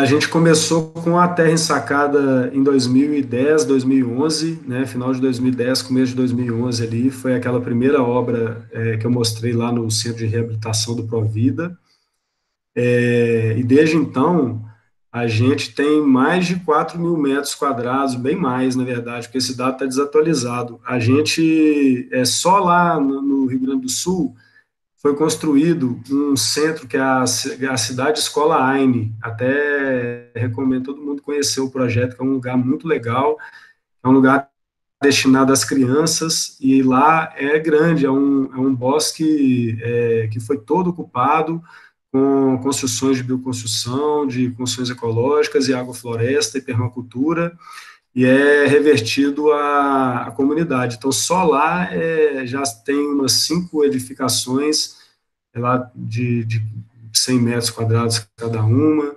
Então, assim, a gente já tem muitas obras edificadas, muitas obras que têm o nosso apoio direto, muitas obras que têm o nosso treinamento e algumas que a gente está experimentando recentemente, que é esse esquema que eu mostrei por último aí, que é o treinamento virtual, né, que a gente consegue identificar as equipes capazes de executar uma obra complexa, até pelas experiências, né, que a gente teve aí nos diversos climas, diversos solos e tudo mais.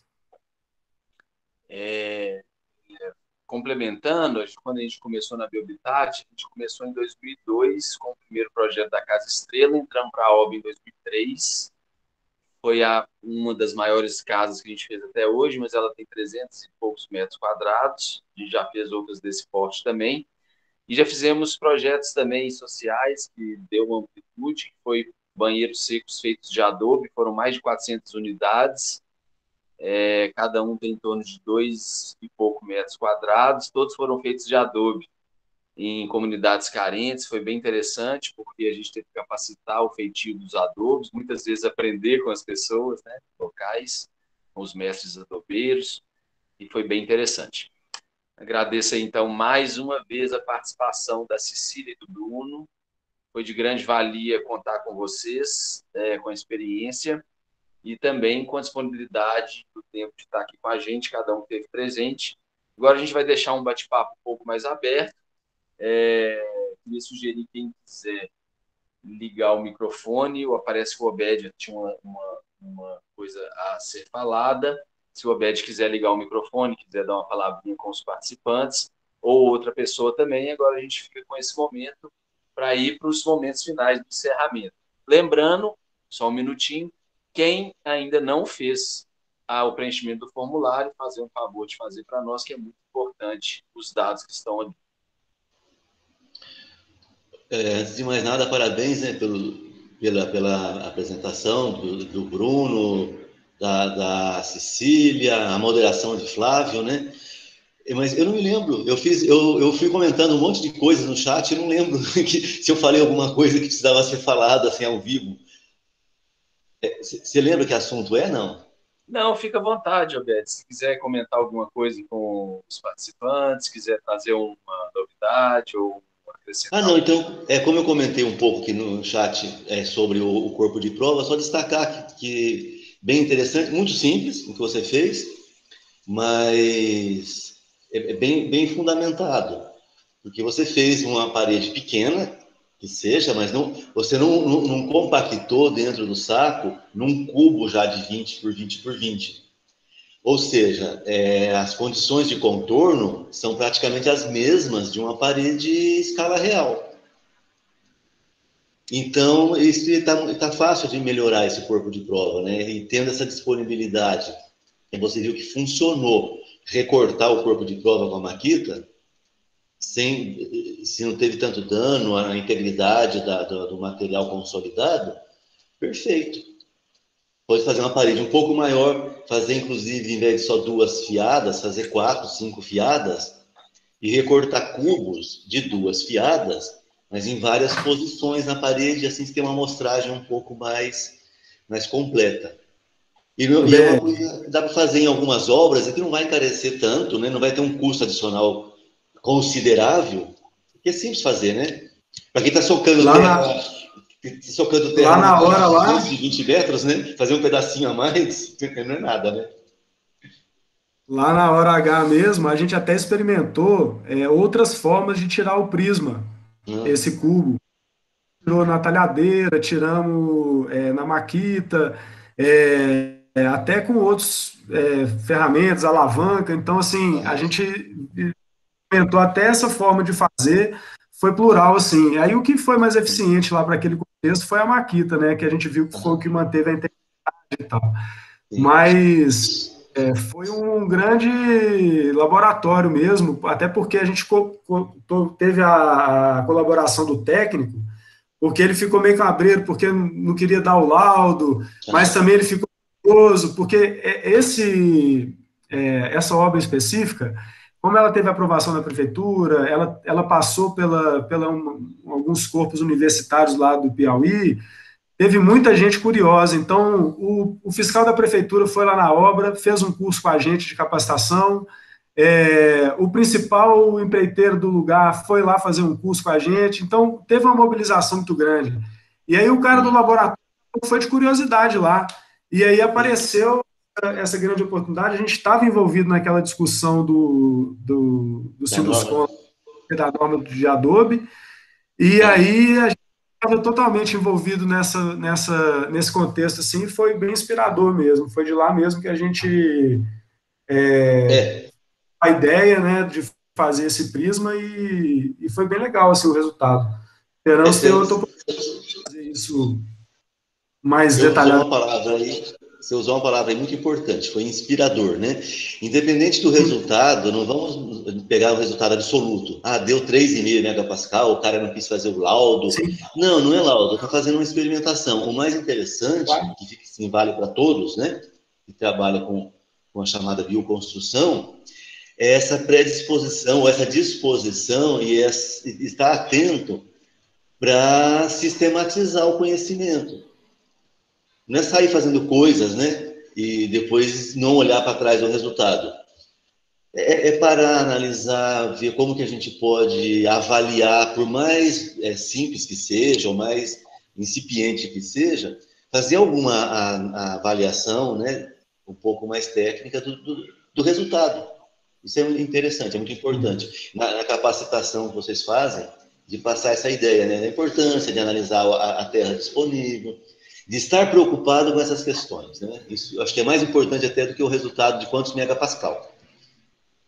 Acho que eu vou fechar meu microfone, senão eu vou ficar fazendo palestra. Bed, muito obrigado. A sua contribuição sempre é muito valiosa, né? A gente sabe da excelência de vocês aí na rede, a gente aprendeu tanto com vocês, né? E ouvir e contribuir com as pessoas que estão aí ao vivo é muito importante, então agradecemos a sua contribuição.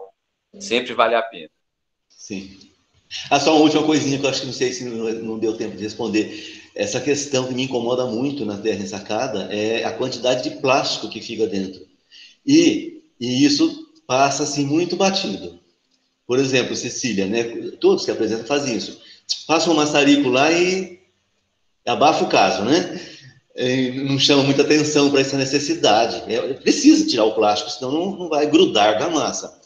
Mas então, daqui para frente, começar a buscar soluções para evitar isso. E tanto plástico, né? Vai ficar um monte de plástico lá dentro. Você falou que o plástico agora é mais resistente. Eu fiquei chocado de perceber que o saco está sendo chamado de superadobe. A parede já é complicado ser chamada de superadobe. O saco ser chamado de superadobe é pior ainda. Hiperadobe, né? Mas, enfim, muito plástico dentro da parede. Como que fica isso? Daí, geralmente, essa construção é colocada em contraposição com as convencionais que usam bastante cimento. O cimento o CO2 produzido pelo cimento, patati patatá. E esse tanto de plástico enfiado dentro da terra? Eu tenho uma opinião sobre isso, Abed. O seguinte, eu concordo com você que esse da queima é ultrapassado demais, né? Porque faz. Mas a gente não faz. A gente não faz. Igual eu falei, a gente faz mesmo com a outra sacaria, que é aquela malha Rachel, que é aquela parecida com sombrite. A gente entende, né, dentro da nossa pesquisa, minha e do Flávio, a gente entende que é uma evolução, muitas evoluções, não necessidade tanto do arame farpado, que fica escorregando, ela escorrega, então sai do prumo, dá um problema de trabalhabilidade. Então a gente elimina aquele arame farpado, já é uma evolução sem tamanho. E também essa coisa da ancoragem do reboco, porque acaba que uma malha que antes era um obstáculo, essa nova malha, ela é um facilitador, porque ela acaba funcionando como uma coisa que ainda funciona como uma trama. Todo o reboco desses terra ensacada com essa malha, ele é um reboco armado. Então tem uma eficiência muito boa, a gente consegue fazer rebocos monocamadas muito bons, assim, então para essa galera da bioconstrução, inclusive, está procurando economia, não tem muita técnica, acaba que vai agregando valor nisso. Em termos de quantidade de plástico, essa malha também, como ela é uma trama aberta, é muito menos plástico, é quase 30% da outra, e chega assim, se você for pensar em termos de volume de parede, chega a ser insignificante se você for pensar que ele é uma forma, é um insumo consumível de uma obra, né? Assim, numa obra de convencional, seria alguma coisa que fosse ser usada lá, uma escora, uma forma do concreto, uma tábua lá que vai ser consumida e vai ser descartada.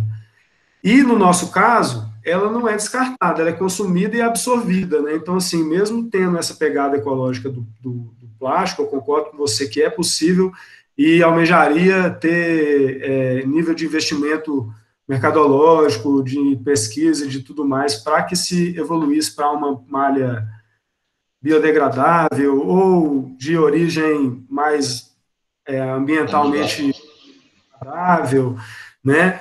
Mas, assim, dentro do contexto que temos, eu ainda acredito que o impacto ambiental gerado por uma obra dessa é infinitamente menor do que uma obra convencional, dado ao consumo de gás, queima de tijolos, alto forno do cimento. O PAD tem uma pegada alta, mas acaba que eu acredito que dentro da balança toda é menos pesado. Muito bem.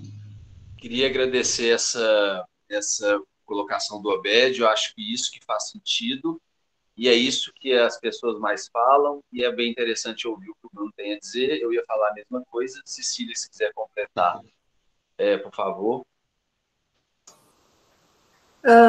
Eu concordo com o Obed que a tendência é ignorar, né? Depois que foi queimado ou depois que está dentro da parede. E concordo também com o Bruno que provavelmente é compensatório o uso desse plástico, mas vendo essa conversa que está acontecendo agora, eu acho que a gente pode colocar essa questão como uma perspectiva mesmo de discussão futura, né? A Thaís até comentou aqui no chat, né? Da possibilidade de talvez pensar num saco reciclado, ou como o Bruno falou, biodegradável. Então, por que não a gente pensar nisso como uma possibilidade a mais de evolução, né? Mas realmente eu nunca mais vi usar o saco de ráfia, né? É bem mais comum usar o saco telado atualmente, o de Ration, né? Que pelo menos dispensa a queima, né? É interessante fazer um histórico que aqui o saco de racha, o telado, ele começou a ser usado aqui no Brasil e difundido pelo engenheiro agrônomo José Pacheco, e hoje a gente vê no mundo inteiro. Eu participo de grupos de earthbags de construção dos Estados Unidos, Canadá, Austrália, Chile, todo mundo usando o saco telado. Então, realmente, a gente vê essa evolução, né? A gente vê que a tendência é menos plástico, e a tendência também pode ser vir a ter uma malha de juta. A gente já pensou em costurar, eu e Bruno, mas loucura, né? Ficar costurando, fazer uma obra inteira. Fazendo tear. Fazendo tear. Questão de Minas, uai. Então, mas vamos espichar o assunto, então. Tira o pé de obra e põe a bordadeira. Pois é, pois não é? Como diz o mineiro, pois não é? Eu estou aposentado, tenho tempo agora de ficar fazendo, costurando, fazendo tear, né? Bom, tudo bem, a tela mais aberta tem uma série de vantagens, mas como que fica a contenção da terra? Bauru, por exemplo, se eu quiser fazer terra ensacada aqui, a terra de Bauru é arenosa, extremamente arenosa e fina, finíssima. Como que essa terra vai parar dentro desse saco com uma abertura de 5 milímetros? Não tem muita perda? Tem que estabilizar a terra, e a umidade dela vai fazer todo sentido, viu, Abete? Quando a gente trabalha com a terra que é muito fina, a gente tem que trabalhar com a umidade um pouco maior, não pode subir tantas fiadas durante o dia, porque ela sofre esmagamento, Sim. Né? Então a gente tem que trabalhar com a terra local. É lógico que a gente deixa sempre uma lona, um plástico feito de terreiro de um lado e do outro, e essa terra é reaproveitada no final do dia da obra, se não é estabilizada quimicamente. Então tem que botar cimento. Quando a gente usa, quando a terra não é adequada e o cliente sonha com a técnica, a gente não tira o sonho do cliente. É a postura profissional minha e do Bruno. Então o cliente chega assim: eu amo essa técnica, eu quero ela, minha terra é assim. Então você vai ter que usar cimento. Quanto de cimento? Então nós vamos ver quanto de cimento. Não, então, eu falei assim, mas nada contra, porque se tem uma função muito específica e é usado racionalmente, sem exagero, na quantidade mínima necessária para trazer benefício, é válido, né? Não pode ter preconceito. Então, inclusive, alguns casos é recomendado, Obed. Tem alguns casos que a gente ainda, inclusive, alguns pontos da obra, por exemplo, na base de todas as obras, a gente recomenda fazer as fiadas, ali, as 3, 4 primeiras fiadas estabilizadas. Porque é um ponto mais fragilizado, tem uma resistência à abrasão melhor, vassoura, pancada, móvel, essas dia a dia da obra. E nas nossas obras, quando a gente projeta, a gente recomenda ter parede de arranque em todas as paredes, porque aí a gente faz um pé de pedra ou de bloco. Então, assim, a gente sempre tem essas situações que o cimento é bem-vindo. E nos coxins, nas pré-cintas de amarração, perto das vergas, onde vai ter uma transição para alguma coisa cimentícia, a gente também bota um cimento para fazer uma transição mais harmoniosa entre o material só da terra e ao outro elemento totalmente cimentício. Tem essa preocupação de fazer uma transição ali, um degradê, vamos dizer, da agronomia. Ótimo. Gente, não sendo um mediador complicado, mas eu vou precisar de deixar a palavrinha com Célia, se ela quiser 2 minutinhos colocar, mas tem que ser 2 minutinhos. Eu sei que Célia tem muito a acrescentar, mas tem que ser rapidinho hoje. Seja bem-vinda, Célia. Opa, seu microfone não está audível. Dá uma olhadinha. Voltou? Sim. É meio complicado. É genioso aqui, ele não gosta dessas terras em debate, nada disso, é complicadíssimo.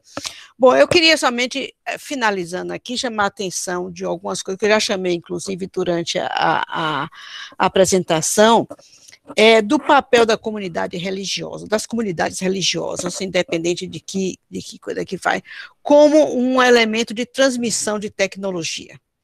Isso é muito importante. Quer dizer, quando a gente trabalhava no CEPED, em 1970, 1980, tivemos muita ajuda das comunidades religiosas em transferir a tecnologia de padrões monolíticos de solo cimento.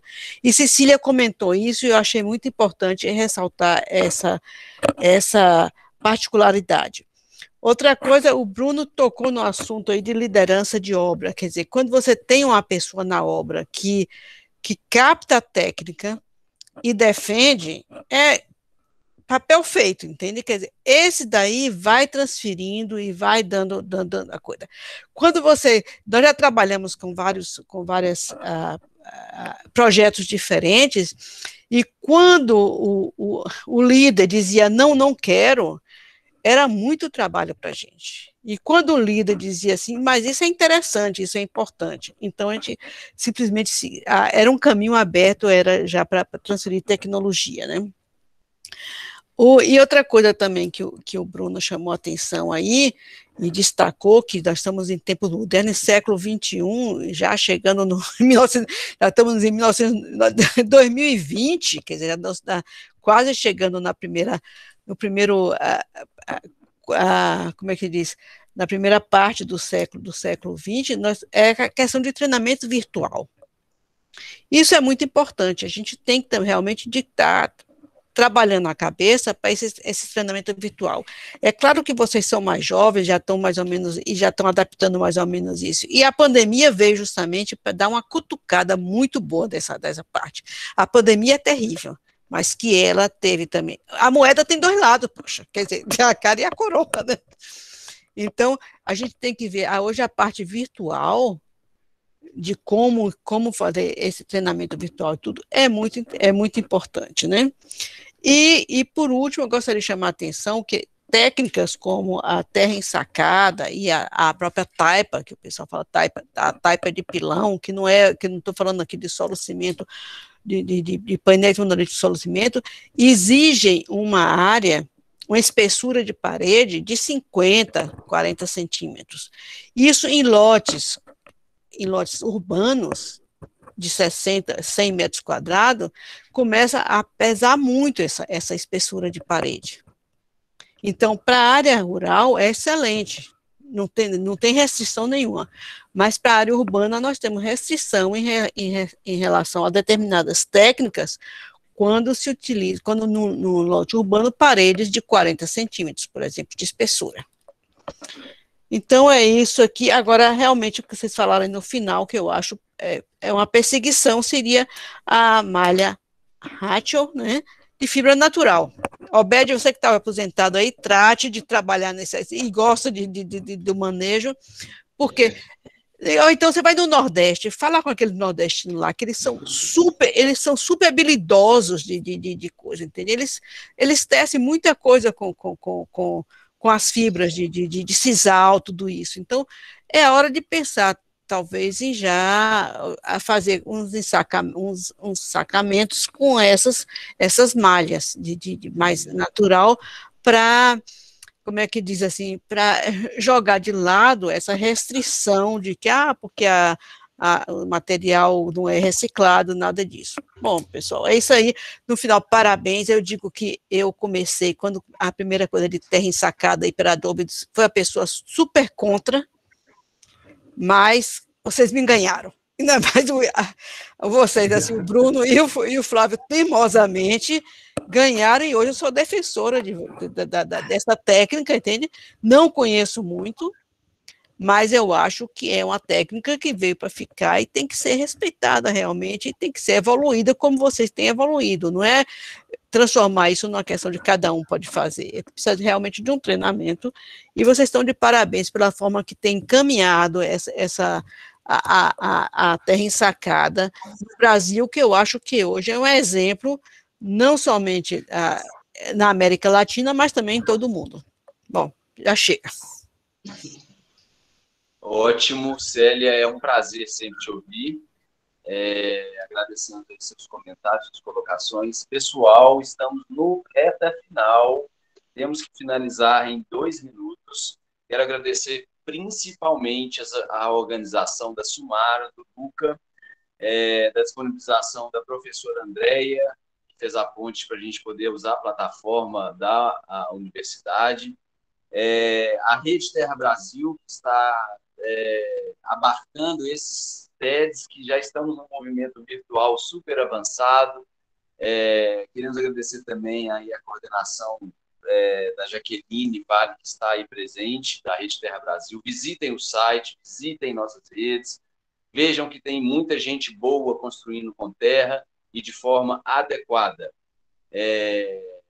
Vamos ter a gravação em breve no YouTube, para quem não conseguiu participar e quem está chegando agora aí, não perca a gravação, muito conhecimento disponibilizado. Vamos ficando por aqui. Sumara, muito agradecido mais uma vez por toda a sua motivação, por todo o seu movimento, trazendo o TED para a gente. Isso é de grande valia. Começou às 16 horas, para quem não assistiu, tem muita coisa lá no YouTube daqui a pouquinho, da Rede Terra Brasil.